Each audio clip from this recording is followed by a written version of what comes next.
Hi there, welcome back to the channel. This week we're going to be looking at the topic of video production. This is not something that I'm an expert in, but during lockdown, this was one of the areas that I really decided that I was going to grow in.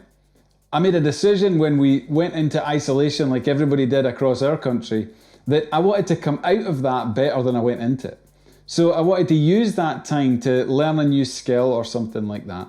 And video production was one of the things that I really was keen to learn about. I've always had an interest in that. I loved when I had my GoPro and you could make up little short montage videos of a day out at the beach or something like that, when you just used the software and it did it all. But I was keen to learn a little bit more of the ins and outs of how video production worked, things about frame rates, ND filters, all that stuff that you can find from far more experienced people who are on YouTube than myself. Remember, this channel isn't about learning all the theory and stuff like that. It's about really failing together and what we learn along the journey. I wanted to learn how to get my footage looking more, as people talk these days, cinematic. And I wasn't quite sure how that worked. I didn't know how to get my footage looking a certain way. I'm still learning about composition and things like that, as I am in photography.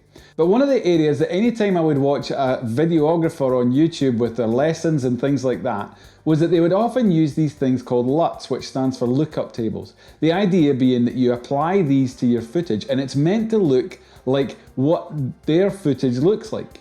And I've used these over the last couple of years with varying success. Sometimes it's looked wildly different from what it's meant to, other times I've had to mess around with them. But this week, I think I found something that's helped me, and it might just help you.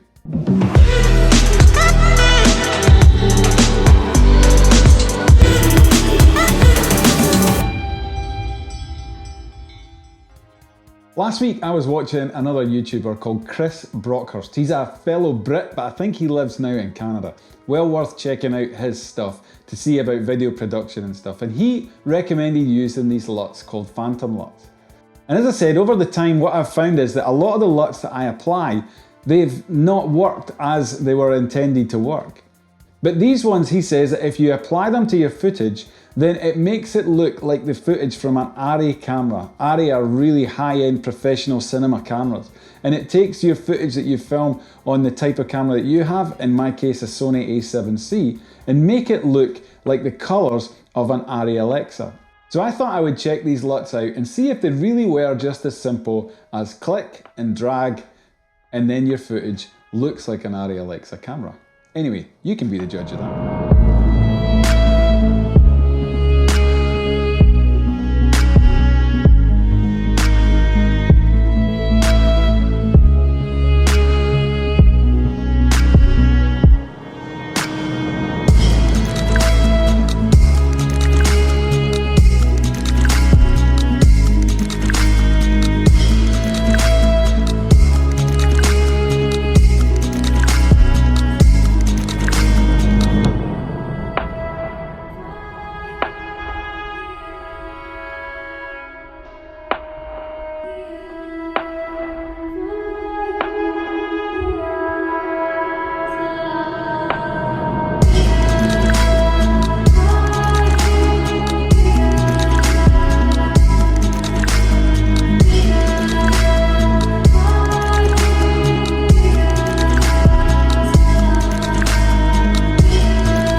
In order for these LUTs to work, you need to set your camera to be filming on a Sony camera in S-Log 2 or 3.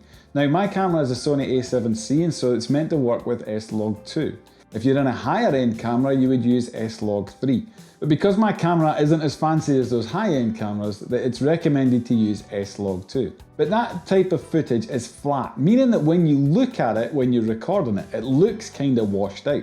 It looks like it's really faded and not quite right.